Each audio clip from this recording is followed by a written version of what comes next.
Isang mabilis pero matinding roller coaster ride na naman ang pinasok ni Bitcoin. Mula po sa bagsak na presyo na nasa $103,000, bigla po itong bumalik sa ibabaw ng $105,000. Ang tanong po ng marami ngayon, ito na nga ba ang simula ng bagong bullish rally ni Bitcoin o baka naman isang fake out lamang ito? Kaya sa video na ito ay pag-uusapan po natin ang buong nangyari, ang mga sinyales mula po sa ETF inflows, ang OI Delta at kung paano po ito makakaapekto para sa atin bilang mga Pinoy crypto traders at investors ni Bitcoin dito sa Pilipinas. Pero bago po tayo magpatuloy ay pakibasa na lamang po muna ang disclaimer dito sa ibaba ng ating screen. Ayan, ano nga bang naging dahilan sa pagbagsak ni Bitcoin sa ilalim ng presyong $104,000? Nitong mga nakarang araw ay nagkaroon po ng geopolitical tension sa Middle East at ang epekto, nagkaroon ng spike sa volatility sa buong crypto market. At hindi po nakaligtas itong si Bitcoin. Bumagsak po ang kanyang presyo sa ilalim ng $104,000 at umabot po sa low na $103,000. Pero sa kabila po ng panic na ito, hindi nawalan ng lakas ang mga bulls. Sa ilalim po ng $103,000, may tinatawag tayong support trend line na hindi po nabasag. Sa simpleng salita, ito yung price level na pinanghawakan ng maraming traders at saka investors. Dito po nagsimulang bumalik ang buying pressure at napaakyat po ulit itong si Bitcoin. Ayan. Ngayon ay tingnan naman po natin ang ating price chart dito kay Bitcoin kung ano po ang ipinapakita nito.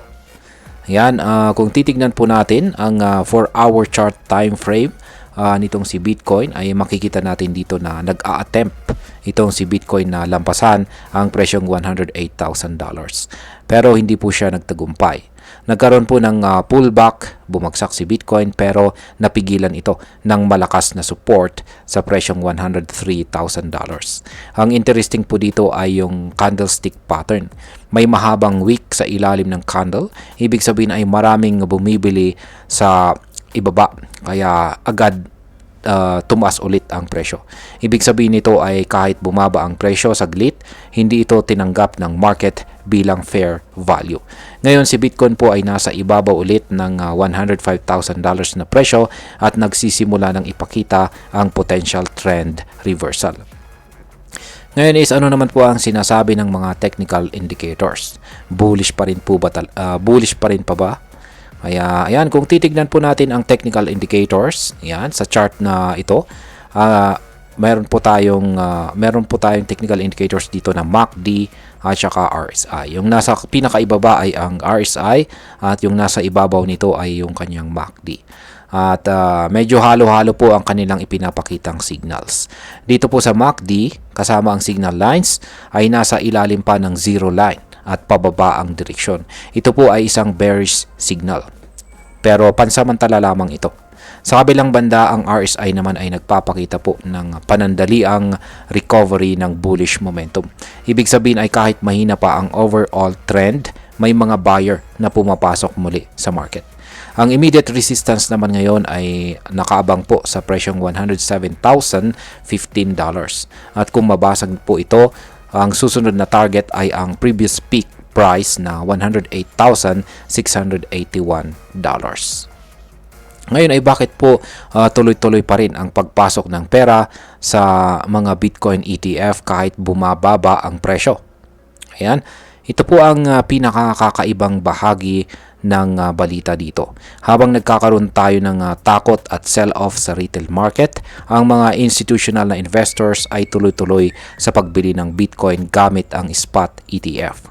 Ayon po sa datos mula sa Soso Value, 6 na sunod-sunod na araw na may positive inflows ang mga Bitcoin ETF.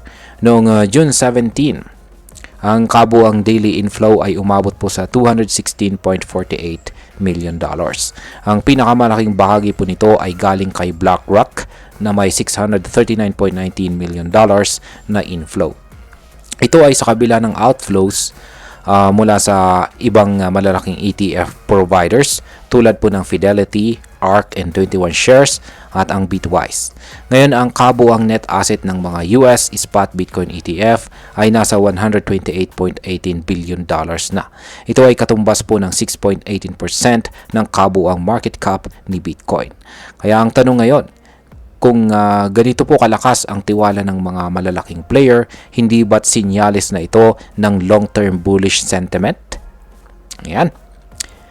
Ngayon ay pag-usapan naman po natin ang ibig sabihin ng pagbagsak ng open interest delta sa loob ng 180 days. Ayan. Ito ang isa po sa mahalagang indicator na dapat nating bantayan. Ang tinatawag po na open interest delta or OI delta. Ayon po sa mga crypto data platform na Alpractal, yan, bumagsak na ang 180-day OI delta at naging negative. Ibig sabihin nito ay mas maraming leverage positions ang nagsara kaysa sa mga bagong binuksan sa loob ng 6 na buwan. Ang mga pangunahing nag-ambag sa pagbagsak na ito ay sina Bitget na may negative $7.42 billion at CME na may negative $3.93 billion. Sa kabilang banda, si Gate.io lang ang nagpakita ng kabaliktarang behavior na may increase na $3.2 billion. Historically, kapag negative po ang OI delta, kadalasang kasabay po nito ay ang mga local bottoms. Nangyari po ito noong taong 2021 bago umakyat si Bitcoin mula $31,000 pataas hanggang $69,000 na ETH. Nangyari rin po ito noong mga taong 2023 at saka 2024 bago po magkaroon ng price reversal. Pero meron pong exemptions noong taong 2022 kung saan ay nag-negative rin ang OI delta pero nagpatuloy po ang bear market. Kaya ang lesson po rito ay ang pagbagsak ng OI delta ay maaring sinyalis po ng local bottom pero hindi po ito 100% na guarantee. Dahil yun, ipag-usapan na po natin ang posibleng epekto nito para sa atin bilang mga Pinoy crypto traders at investors nitong si Bitcoin. Ayan. Para sa atin na nakatutok sa crypto market, mahalagang maintindihan po natin ang galaw na ito para hindi po tayo natatalo sa FUD or Fear, Uncertainty, and Doubt. Kung ikaw po ay isang long-term holder, ang institutional inflow sa mga Bitcoin ETF ay isa pong malakas na signal na may tiwala pa rin ang mga malalaking investors sa kinabukasan ni Bitcoin. Hindi man tayo kasing laki ng BlackRock or Fidelity, pero ang galaw po nila ay magandang batayan para sa atin, para po sa ating mga desisyon sa pag-i-invest. Kung ikaw naman ay short-term trader, bantayan po natin ang price action sa presyong $107,000 at $108,000 na mga resistance levels. Kung mabasag man ang mga ito, posible po kasi na magkaroon ng panibagong rally. Pero kung pag hindi, maaring bumalik po ulit si Bitcoin sa presyong $103,000 na price range. Ayan. Bilang panghuli ay ang masasabi ko naman tungkol dito ay para sa akin ang rebound na ito ni Bitcoin ay hindi po simpleng bounce lamang. May mga malalakas na batayan tulad po ng ETF inflows at saka historical OI delta patterns na nagsasabing posibleng ito na ang simula ng bagong upward move. Pero tulad ng lagi yung paalala sa lahat, ang crypto market ay puno po ng volatility. Kahit may mga bullish signal, kailangan pa rin nating maging maingat at magkaroon po tayo ng tamang strategy. At ayun, hanggang dito na lamang po tayo sa video na ito mga ka-crypto. Marami pong salamat sa panonood. Ingat po tayo lagi at God bless po sa ating lahat.